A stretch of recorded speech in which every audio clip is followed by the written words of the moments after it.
I've reconstructed the word homeless, breaking it up into two parts. In our culture, home is Mother Earth. So to say homeless is basically saying you're illegal to be on this planet, which is another definition for death sentence. Or saying, oh, home is where you sleep at night, which is where it was kind of perversely changed. No matter where you step, that's your home. You live on it, so it's your house. So by these governments saying homeless, they're basically saying we're illegal to be on this planet, and that's kind of cruel and unusual punishment. Cops, to a certain extent, are a little bit overexceeding in their power, and they give some pretty dirty looks. I haven't really messed with me since I moved back, but I also try to dress really nice. Try not to be a nuisance. Just kind of do what I need to do to get myself set up and back on my feet. But it's not an easy life. Sometimes dangerous stuff does happen, and we're lucky we survive it. Like, any moment, we kill that here.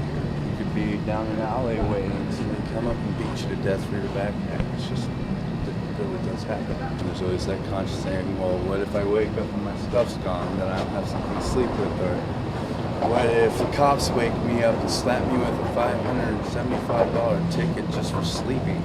It's kind of inhumane and a violation of our universal human rights. I think a lot more people need to get together and try to stop this from happening. And one of the biggest hate crimes, pretty much, I could think in any government history, and it's blinded. Nobody knows about it. Nobody sees it. And people wonder why they ask for food or ask for money, because they made it so prejudiced that most people won't hire homeless. I'm looking for a job. They're like, oh, well, where do you live? I don't have an address yet. Sorry, we can't hire you. Most places will do that. Why, before, back in the 60s and the 50s, even in the early 70s, people were allowed to go out in the woods and go camp out there, and then the government's like, no, we're pushing you in the city. BLM comes apart, and then you got United States Department of Agriculture, law enforcement, U.S. Rangers and such, going out and pushing all the homeless people in the cities, and then complaining, oh, well, there's homeless people in the cities, and then trying to shut down feeds for them.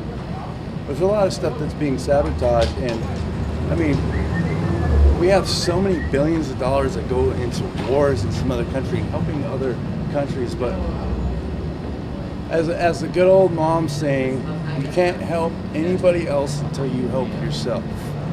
We're not doing that as a country. We're helping others, not helping our own country. It's causing this. Every day, at least 50 people in every city go homeless. So, and they hate crime. So, if we didn't have such issues with more legal stuff and cops pretty much harassing you for sitting down, homeless people get a ticket for smoking right there on the grass, but when somebody else who's not homeless is smoking on there, the cops go by.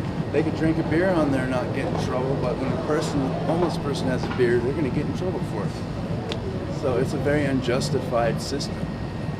And I think if things don't change with that, it's going to get to a point where it's going to be illegal, and we're going to go to prison for something that shouldn't be a crime. The word's land of the free.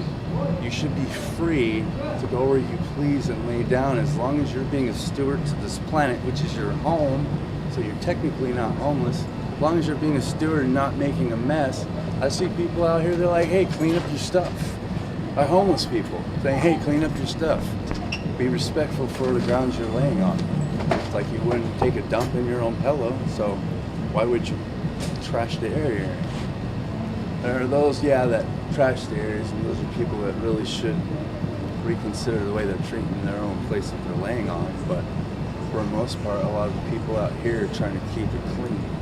So they're doing the right thing, but I've gotten, literally, when I first went to New Orleans and was homeless, I was helping my friends who were homeless too pick up garbage out of this park, and we got harassed by the cops for doing that. So, because we had backpacks on.